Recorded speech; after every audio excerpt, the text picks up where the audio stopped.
Dari rencana singkat ke operasi besar, bagaimana cedera Mandalika mengubah segalanya bagi Marc Marquez? Pada awalnya, skenario yang diyakini banyak orang sederhana saja. Marc Marquez bakal absen 2 balapan setelah kecelakaan di Mandalika. Tapi kenyataannya, rencana itu diruntuhkan oleh kenyataan medis. Cedera yang tampaknya biasa menjadi cukup serius, dan Ducati pun mengambil langkah drastis, operasi, daripada menunggu pemulihan konservatif. Kecelakaan di Mandalika pada 5 Oktober 2025 membawa konsekuensi lebih besar daripada yang diperkirakan. Di lintasan bergelombang di sirkuit Mandalika, Marquez tertabrak dari belakang oleh Marco Bezzecchi, Aprilia, yang mengakibatkan dia terpental ke gravel. Cedera ligamen dan patah tulang coracoid di bahu kanannya menjadi diagnosis awal. Bola Sport melaporkan bahwa cedera ini tidak menunjukkan tanda stabilisasi setelah pemeriksaan beberapa hari. Rencana awal sealasannya. Setelah kecelakaan, tim Ducati dan dokter awalnya berupaya jalan alternatif, pengobatan konservatif. Ide awalnya adalah membiarkan bahu yang cedera beristirahat dan tidak digerakkan secara ekstrim selama beberapa seri, agar jaringan penyambung bisa pulih secara alami. Rencana itu cukup realistis untuk cedera ringan atau jika diagnosis menunjukkan risiko yang bisa dikelola. Dalam skenario itu, absennya Marquez hanya akan berlangsung 2 seri, diperkirakan seri Australia dan seri berikutnya. Dengan itu, Ducati bisa menjaga momentum teknis tim tanpa harus mengganti pembalap utama dalam waktu lama. Kenyataan yang berbeda, operasi jadi keputusan nasional. Namun setelah evaluasi lanjutan, tim medis Ducati bersama spesialis memutuskan bahwa operasi adalah opsi paling aman dan efektif.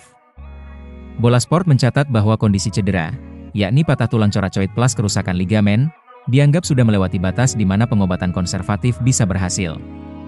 Senin, 13 Oktober 2025, Ducati secara resmi mengumumkan bahwa Marquez telah dirujuk rumah sakit di Madrid untuk operasi di bawah pengawasan tim Dr. Samuel Antuna, yang pernah menangani Marquez di operasi bahu terdahulu. Dalam pernyataan mereka, patah tulang coracoid dan kerusakan ligamen tidak menunjukkan tanda stabilisasi yang cukup setelah seminggu tidak digerakkan. Langkah operasi ini membuktikan bahwa Ducati dan Marquez tidak mau mengambil risiko jangka panjang. Lebih baik jeda sedikit lebih lama agar pulih dengan baik, daripada memaksakan kembali dan menanggung dampak buruk berkelanjutan. Dampak absensi strategi Ducati ke depan. Dengan keputusan operasi itu, skenario absen 2 seri pun berubah total. Kini Ducati menghadapi situasi sulit, kehilangan pebalap utama di masa krusial musim, mengatur ulang strategi tim, dan menjaga agar posisi klasemen tidak anjlok. Bagi rival-rival Ducati, hal ini adalah peluang. Tim-tim seperti Aprilia, KTM, dan Honda pasti akan meningkatkan tekanan di seri Australia dan seterusnya.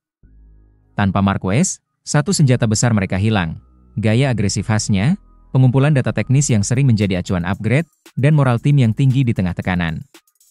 Di sisi lain, Ducati harus memaksimalkan peran Pecco Bagnaia, pemimpin tim sekarang, serta kemungkinan memanfaatkan test rider atau pembalap pengganti untuk menjaga trend point. Namun tantangan terbesar tetap, menanam kembali sinergi teknis tanpa Marquez di trek utama. Prediksi harapan pemulihan. Keberhasilan operasi adalah awal yang baik, tetapi jalan pemulihan masih panjang. Berikut prediksi dan skenario yang mungkin terjadi. Rehabilitasi intensif fisioterapi. Dalam beberapa minggu mendatang, Marquez akan menjalani terapi fisik progresif, penguatan otot bahu, pemulihan mobilitas sendi, dan latihan perlahan untuk mengembalikan kekuatan penuh. Tes awal uji coba ringan. Sebelum kembali ke balapan penuh, kemungkinan Marquez akan diuji dalam sesi tes internal ringan ataupun latihan non-kompetitif, misalnya sesi private test, untuk melihat respons bahu dan kesiapan motor. Kembalinya secara bertahap. Bila pemulihan mulus, ia bisa kembali di seri penutup atau seri akhir musim 2025, atau menjelang musim 2026. Pengumuman ini tergantung draft medis dan kesiapan fisik.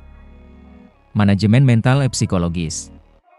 Cedera besar tak hanya menguji fisik, tetapi juga mental. Marquez harus menjaga fokus, percaya diri, dan menghindari keraguan kembali di trek setelah jeda panjang. Ketika rencana sederhana menjadi tes besar.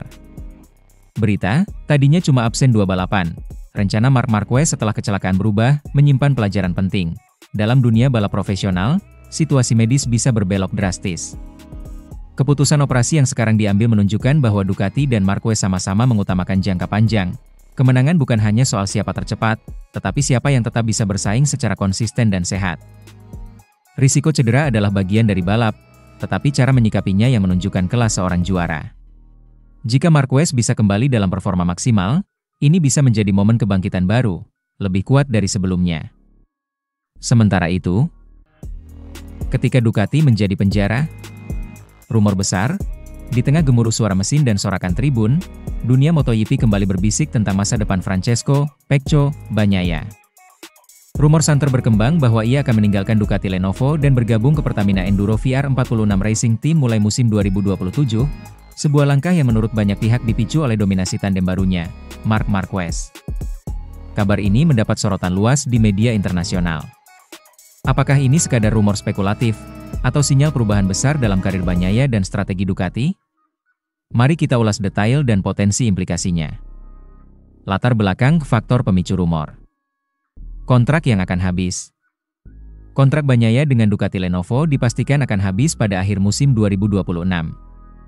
Dalam artikel Okezone, dikabarkan bahwa alasan Bagnaia memilih untuk mempertimbangkan VR46 di 2027 adalah karena dia tidak ingin terikat terus bersama Ducati, apalagi jika posisinya semakin terkalahkan oleh Marquez sebagai pembalap nomor 1 tim. Dengan kontrak yang akan berakhir, peluang bagi Bagnaia untuk menjajaki opsi lain terbuka lebar.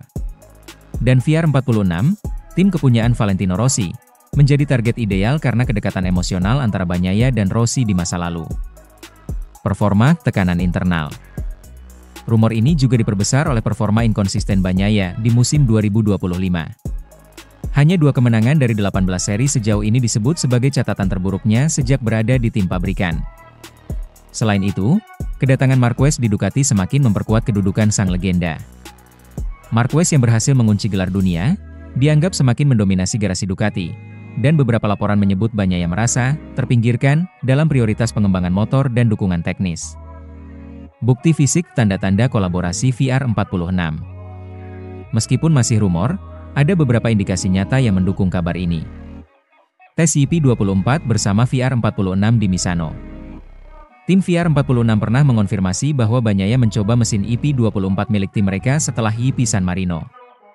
Uccio Salucci, direktur tim VR46, menyebut bahwa Ducati memberikan izin agar Bagnaia melakukan tes ringan di Misano menggunakan motor tim VR46 sebagai langkah evaluasi. Tes ini menjadi sinyal kuat bahwa hubungan kedua pihak bukan sekadar rumor, ada langkah teknis nyata yang menunjukkan kolaborasi atau minimal eksplorasi kemungkinan kerjasama. Pendekatan emosional historis. VR46 adalah tim yang didirikan oleh Valentino Rossi, dan Bagnaia punya ikatan emosional sebagai salah satu murid Rossi di masa sebelumnya.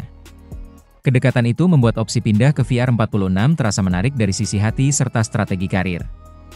Tinjauan hambatan kompleksitas. Meskipun rumor ini menarik, ada banyak tantangan yang harus dihadapi agar imajinasi ini benar-benar menjadi kenyataan. 1. Performa daya saing tim VR46. VR46 belum berstatus tim pabrikan sekelas Ducati, yang membuat proses upgrade, dukungan teknis, dan stabilitas performa menjadi pertimbangan besar bagi Bagnaia. Jika pindah, ia harus menerima bahwa beberapa seri mungkin sulit bersaing dalam level terbaik. 2. Ekonomi kontrak. Transfer pembalap elit seperti Bagnaia memerlukan angka besar, dari gaji hingga kompensasi kontrak. VR46 harus menyiapkan kapasitas finansial dan dukungan sponsor untuk menjamin agar langkah tersebut layak. 3. Hubungan dengan Ducati. Ducati tentu tidak ingin kehilangan pembalap top secara dramatis. Jika Bagnaia benar-benar ingin pergi, harus ada negosiasi yang halus.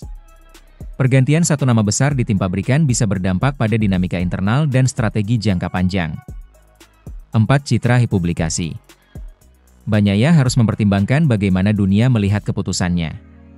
Pindah ke tim milik Rossi bisa dimaknai sebagai langkah emosional atau ingin mencari tempat pelarian, bukan pilihan strategi yang kuat.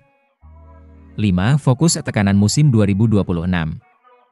Jika keputusan pindah sudah muncul terlalu cepat, itu bisa mengganggu fokus Bagnaia di musim 2026, ketika ia masih punya kontrak. Keraguan publik dan pengamat bisa mengganggu performa mentalnya. Potensi implikasi bagi Ducati MotoGP. Ducati kehilangan satu aset besar. Jika Bagnaia benar-benar hengkang, Ducati harus mencari pengganti sepadan, baik di dalam tim satelit maupun mendatangkan pembalap top baru. Posisi Marquez makin dominan. Dengan satu rival langsung hilang, Marquez akan semakin memperkuat posisi sebagai inti tim Ducati. VR46 naik kelas. Jika bisa mendapatkan Bagnaia, tim Rossi tidak hanya akan mendapat pembalap elit, tetapi juga meroket reputasi dan relevansi mereka dalam persaingan papan atas MotoGP. Antara rumor dan realita. Rumor rencana pindah Francesco Bagnaia ke VR46 di 2027 punya banyak unsur dramatis, motivasi internal, rivalitas dengan Marquez, kontrak yang akan habis, dan indikasi tes mesin bersama tim VR46. Namun semua itu masih sebatas spekulasi. Belum ada konfirmasi resmi dari Ducati, Bagnaia, atau VR46 yang menyatakan bahwa perpindahan itu pasti akan terjadi. Marc Marquez menang lawan cedera. Operasi berhasil, jalan pulang ke lintasan kembali terbuka. Batal absen di Australia. Kabar gembira untuk dunia MotoGP dan para penggemar Ducati, Marc Marquez telah berhasil menjalani operasi yang krusial terhadap cedera yang dideritanya pasca kecelakaan di Mandalika. Proses medis ini menjadi titik balik penting dalam perjalanan sang juara dunia untuk kembali ke kompetisi. Operasi berjalan lancar, tanpa komplikasi besar yang mengkhawatirkan. Beberapa jam setelah prosedur, Marquez sudah menunjukkan respons positif. Dokter dan tim medis menyebut bahwa ini adalah langkah awal dari proses rehabilitasi panjang, tetapi paling tidak, signal dari tubuh Marquez menunjukkan bahwa jalur pemulihan bisa efektif. Kronologi operasi, keputusan medis. Cedera Marquez muncul akibat tabrakan keras di sesi latihan atau balapan terakhir Mandalika. Akibat benturan di bagian bahu, atau bisa termasuk tulang ligamen, ia mengalami kerusakan yang tidak bisa diabaikan. Ducati pun, bersama tim medis internal, memutuskan bahwa penanganan operatif adalah langkah terbaik untuk mencegah risiko jangka panjang. Sebelum operasi, Marquez menjalani serangkaian pemeriksaan detail, MRI, CT scan, serta konsultasi spesialis ortopedi dan tim dokter Ducati. Pengambilan keputusan operasi mempertimbangkan dua hal utama, apakah cedera bisa diobati konservatif, non-bedah, dan apakah waktu pemulihan akan mengorbankan sisa musim. Setelah mempertimbangkan risiko kontra manfaat, opsi operasi terpilih sebagai solusi terbaik agar cedera tidak berkembang menjadi kronis. Proses operasi sendiri dilakukan di Madrid, dengan tim medis Ducati bekerja sama dengan rumah sakit spesialis ortopedi terbaik Spanyol. Intervensi dilakukan dengan teknik modern, minim invasif apabila memungkinkan, agar jaringan lunak sekitar cedera tidak terlalu terganggu. Respon positif awal pemulihan. Setelah operasi selesai, Marquez dipindahkan ke ruang pemulihan dalam pengawasan intensif. Beberapa jam kemudian, dokter memberi kabar bahwa prosedur berjalan sesuai rencana. Beberapa rekan tim mendatangi ruang medis untuk menyemangati dirinya, menunjukkan bahwa dukungan moral juga tinggi. Dalam postingan media sosialnya sesaat setelah operasi, Marquez menyampaikan rasa terima kasih kepada tim medis, tim Ducati, dan para penggemar. Terima kasih atas dukungan kalian. Operasi telah selesai. Sekarang fokus saya adalah pulih dengan baik, lalu kembali ke sirkuit yang sangat kurindu. Meski masih dalam tahap awal pemulihan, sinyal positif seperti mobilitas ringan, gerakan tangan lengan sesuai instruksi dokter, dan kondisi vital stabil memberikan optimisme. Dokter menyampaikan bahwa waktu pemulihan, jika berjalan lancar, kemungkinan memakan waktu beberapa minggu hingga beberapa bulan, tergantung respon tubuh dan program rehabilitasi intensif. Implikasi untuk MotoGP Ducati. Kabar operasi berhasil ini tentu membawa dampak besar bagi musim MotoGP 2025 dan rencana Ducati. Kehadiran Marquez selama ini membawa energi baru ke tim pabrikan, baik dari segi prestasi, pemasaran, maupun persaingan internal yang sehat terhadap rekan setimnya, Pecco Bagnaia.